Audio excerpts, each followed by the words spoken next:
Hi everyone, this is your social guru Dalika Sarwal from Exemplar Point, and today we are going to do the most important questions from the chapter 1 of History, the Rise of Nationalism in Europe. Okay guys, I hope you all are doing well and you all are preparing well for your board examinations, and in that order you must do these important questions. So I am here to help you and to teach you in what way you can represent your answers so that examiner, when he's checking your paper, so he'll give you the good marks and you can easily get the good marks. Guys, trust me, just you have to follow the ideas and just you have to follow my ways. Okay, so let's proceed with the question. Describe the ideology of liberalism during the early 19th century, or the ideas of national unity in early 19th century. Europe were closely allied to the ideology of liberalism. What did it mean for the middle class in France? Explain. So जब भी हम question को ध्यान से पढ़ लेते हैं guys, तो हमें उसकी अंडरस्टैंडिंग हो जाती है and then we can prepare our answers. Okay, so examiner ने या क्वेश्चन ने हमें क्या पूछा है, लेट्स सी दिस. यहाँ पे आपसे पूछा गया है आइडियोलॉजी ऑफ लिबरलिज्म के बारे में. ठीक है, लिबरलिज्म क्या होता है ये बताना तो अब इस क्वेश्चन में बहुत ही मैंडेटरी हो जाता है. इसके बाद जो नेक्स्ट पॉइंट आता है, अगर क्वेश्चन इस फॉर्मेट में नहीं है, ये तो बहुत सिंपल फॉर्मेट है. अगर क्वेश्चन स्टेटमेंट फॉर्मेट में आ जाता है तो और भी अच्छी बात है. ठीक है, इसमें और ज्यादा एक्सप्लेन किया जाता है क्वेश्चन को ताकि आपकी और बेटर अंडरस्टैंडिंग हो पाए. ये हमारे लिए और अच्छी बात है. ठीक है, यहाँ पे बोला गया है नेशनल यूनिटी, जो नेशनल वननेस थी, ठीक है, वो जो आइडिया था वो काफी ज्यादा यूरोप में स्प्रेड हो गया था और उसकी वजह से लिबरलिज्म का आइडियोलॉजी भी काफी क्लोजली अलाइड हो गई थी यूरोप से. तो कृपया हमको बताएं कि इसका मतलब क्या है. What did it mean for the middle class in the France. तो यहाँ पे क्वेश्चन में हमको सीधा सीधा पूछा गया है कि भाई आइडियोलॉजी ऑफ लिबरलिज्म को बता दो और ये बता दो कि जो यूरोप में नेशनलिज्म की फीलिंग है या नेशनल यूनिटी की फीलिंग है उसको लिबरलिज्म ने और ज्यादा स्ट्रांगली एसोसिएट कैसे किया और ये जो लिबरलिज्म है उसको लोगों ने कैसे परसीव किया गाइस. ओके, सो अब हम फिर से वापस चलते हैं. ठीक है, पीछे चलते हैं and where we were learning about the French Revolution. So there are three ideals from the French Revolution: the idea of equality, the idea of liberty and the idea of fraternity. जिसकी वजह से nationalism की जो feeling थी, the feeling of oneness, the feeling of common consciousness, वो बहुत strong हुई. ठीक है, और उसी कॉन्सेप्ट से दूसरा कॉन्सेप्ट मेरे पास आ गया है और उस कॉन्सेप्ट का नाम क्या है गाइस? लिबरलिज्म. ठीक है, अब हमें यहाँ क्वेश्चन में पूछा गया है कि लिबरलिज्म की आइडियोलॉजी क्या थी. अब आइडियोलॉजी का मतलब क्या होता है? सोच.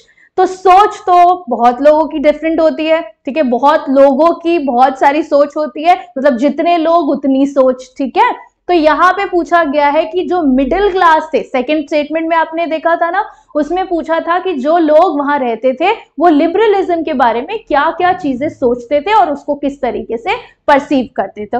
तो सिंपल क्वेश्चन का मतलब क्या है? The ideology of liberalism. लोग जो थे वो लिबरलिज्म के बारे में क्या सोचते थे, क्योंकि Europe was a scattered country, वो छोटे छोटे टुकड़ों में बटी हुई कंट्री थी.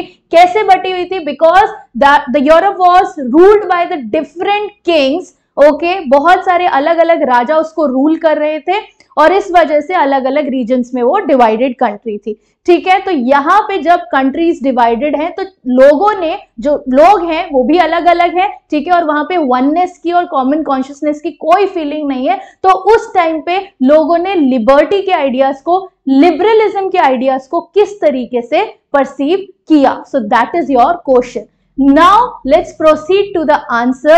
The way we are going to write the answer and the format should be, format कैसा होना चाहिए guys? वो ऐसा होना चाहिए कि वो टीचर को एकदम क्लिक कर जाए. ठीक है, और आप इस तरीके से आंसर को प्रेजेंट कीजिए कि टीचर को ना चेकिंग में दिक्कत हो, ठीक है, और ना आपको लर्निंग में और रिवाइज करते टाइम दिक्कत हो. So that is very important to showcase your answer in a very effective manner. Okay, and then you will definitely get good marks. So आप अपने आंसर्स को अच्छे से रिप्रेजेंट कर सकते हैं. अदरवाइज आप मेरे वीडियोस को फॉलो कर सकते हैं, या टेलीग्राम पे जो इसके आपको नोट्स मिल जाएंगे आप उसको फॉलो कर सकते हैं, और वहां पे आप बुलेट पॉइंट्स और कीवर्ड्स के आइडियाज को और अच्छे से समझ सकते हैं, ठीक है। फिर आपको उतनी मेहनत करने की जरूरत नहीं पड़ेगी बुलेट पॉइंट्स बनाने की, वो मेहनत ऑलरेडी मैं आपके लिए कर चुकी हूँ, ठीक है। बस आपको क्या करना है, you just have to go through the notes properly and you have to just listen to me very carefully, okay guys. So let's see, हमें सबसे पहले क्या लिखना है, हमें सबसे पहले लिखना है मीनिंग के बारे में, बिकॉज विदाउट मीनिंग तो हमें पता नहीं होगा कि लिबरलिज्म होता क्या। तो सबसे पहले लिबरलिज्म का meaning. So the word liberalism, ठीक है, the term liberalism has been derived from the Latin word liber meaning free, ठीक है। यहाँ पे ये जो liberalism word आया गाइस, liber word से आया है लेटिन लैंग्वेज के, ठीक है, जिसका मतलब क्या होता है, फ्री।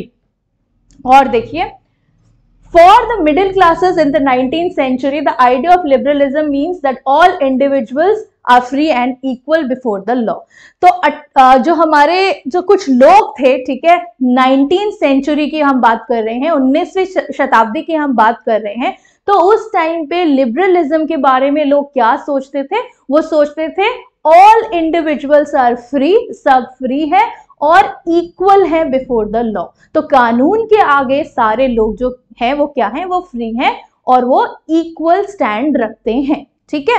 ये वो मानते थे, क्यों? क्योंकि वो राजा से परेशान थे, ठीक है, वो मोनार्क से परेशान थे, और मोनार्क का एक अल्टीमेट रूल होता है जो कि जो सिटीजन्स होते हैं उनको वो राइट्स नहीं मिल पाते, because you know monarch is the ultimate person for the decision making and people do not have the right to choose or do not have the right of voting, okay, so that is why लोगों को क्या चाहिए था, वो क्या सोचते थे liberalism के बारे में, वो ये सोचते थे कि लिबरलिज्म का मतलब होता है फ्री और इक्वल बिफोर द लॉ। इसके बाद हम सेकंड चीज देखेंगे, आइडियोलॉजी, ठीक है। अब हम आइडियोलॉजी पे आ जाते हैं जो हमें क्वेश्चन में पूछा गया था, दैट इज सोच।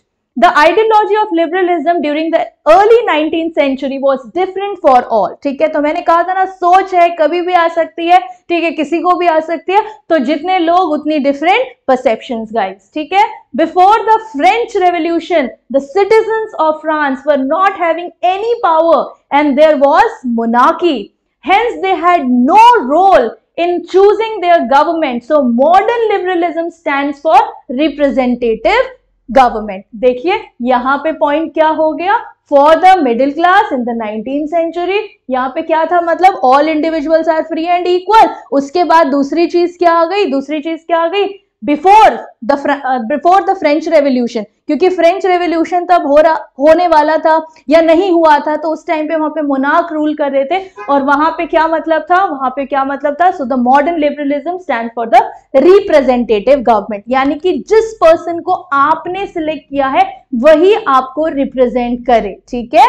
जैसे कि आपने मुझे अपना टीचर चूज किया, ठीक है, तो मैं ही आपको पढ़ाऊं, ये नहीं है कि आप मुझसे डेमो क्लासेस ले रहे हैं और अगले दिन आपके पास कोई और टीचर आ गया। सो पीपल ने जिसको भी चूज किया है वही उनको रिप्रेजेंट करे in government, so that is what representative government. इसके बाद let's proceed to the next point, and there are different perceptions of the liberalism and it stands for the different things, okay. So third thing is political concept. So we are learning liberalism in new concept, and that is what, the political concept. Let's see political concept का क्या मतलब होता है। Simple है, बहुत simple है political concept, simple. Consent है लोगों का, किसका, लोगों का। किसका कॉन्सेंट होना चाहिए, पीपल ऑफ द नेशन।